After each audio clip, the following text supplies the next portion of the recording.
কাছে ও দূরে, দেশ ও দেশের বাহিরে যে যেখান থেকে এই ভিডিওটা দেখতেছেন সবাইকে জানাই আসসালামু আলাইকুম। ভাইরাল মিজানের জীবন কাহিনী অনেকেই জানেন, তারপরও আমি একটু বলতেছি। ভাইরাল মিজান 4 লাখ টাকার উপরে কিস্তি উঠানোর পরে কিস্তির তাড়নার কারণে কিস্তির অফিসার আইসা ঘরে বসে থাকতো, মানে কিস্তি দিলে যাবে, না হলে যাবে না, মানে অনেক বিরক্ত করতো। এখন ওই টাকাও সংগ্রহ করতে পারে না, আর এরা কোনো অবস্থাতেই যাবে না, কিস্তির টাকা নিয়েই যাবে। সেই ভাইরাল মিজান কি করলো, ঢাকায় চলে আসলো। ঢাকায় আইসা রিক্সার গ্যারেজ দিল। রিক্সার গ্যারেজ দেওয়ার পরে এখানে একটা হোটেল ছিল, মাঝে মাঝে খোলা রাখতো, মাঝে মাঝে বন্ধ রাখতো। হঠাৎ করে এই ভাইরাল মিজানকে ধরলো যে আপনি একটা হোটেল দেন। এই যান 3 কেজি চাউল দিয়ে শুরু করে হোটেল ব্যবসা। তেমন একটা বড় হাঁড়িও ছিল না, যতটুক ছিল ওটুক দিয়ে শুরু করে প্রথম 3 কেজি চাউল শেষ হয়ে যায়। পরের দিন 6 কেজি, এভাবে বাড়তে বাড়তে 10 কেজি হয়। কিন্তু এখানে কোনো ক্যাশিয়ার ছিল না, কোনো মেসিয়ার ছিল না।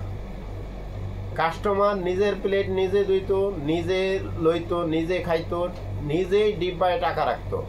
এখানে কোনো ক্যাশিয়ার ছিল না, ডিব্বাতে টাকা রাখতো। একটা বড় চ্যানেল এই লোকের এই কাহিনী দেখে একটা নিউজ করার পরে ভাইরাল মিজান বিরক্ত হলেও হঠাৎ করে ভাইরাল হয়ে যায়।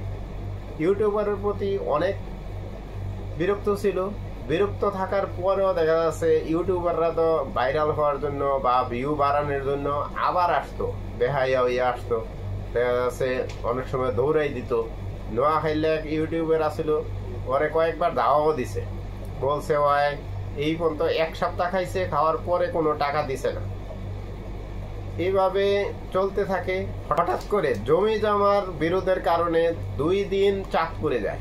চাঁদপুর থেকে আইসা দেখে রাতারাতি 2 হোটেল হয়ে যায়। ভাইরাল মিজানকে জিজ্ঞেস করা হইলো যে হোটেল যে হয়েছে আপনার কোনো সমস্যা আছে কিনা। কয় হোটেল যত হবে তত বেচে কেনা বাড়বে। মিজানের মন মানসিকতা সবসময় ভালো ছিল, আর মন মানসিকতা যদি ভালোই না থাকতো তাহলে তো ক্যাশিয়ার ছাড়া হোটেল চালায় না। আর 14 বার লইয়া খান, যত খুশি তত লইয়া খান, আলু যত পিস লন সমস্যা নাই, মাংস 1 পিস। এইভাবে এখন আবার দেশে গেছে। দেশে যাওয়ার পরে দেখা যাচ্ছে ওর জমি জমার কেস আদালতে উঠবে।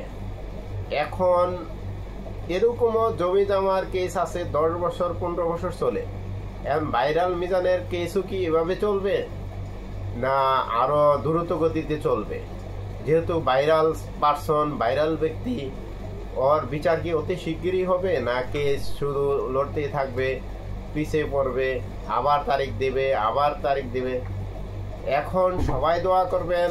আসলে ওর একটা স্বপ্ন, ওর 3টা মেয়ে, যদি 3টা মেয়ের একটা ভালো ব্যবস্থা করে যেতে পারলে। ওর একটা কথা বলছে যে যদি জায়গা জমি আমি আইনগতভাবে পাই, কাগজপত্রের মানে আমার যে কাগজ আছে ওই কাগজ দ্বারা যদি আমি পাই, আর না পাইলে আমার কোনো দুঃখ নাই। তবে 3টা মেয়ে এই জমিগুলা যদি পায় তাহলে 3টা মেয়ে ভালোভাবে বিয়ে দিতে পারবে, নিজের বাড়িঘর হবে। এখন ভাড়া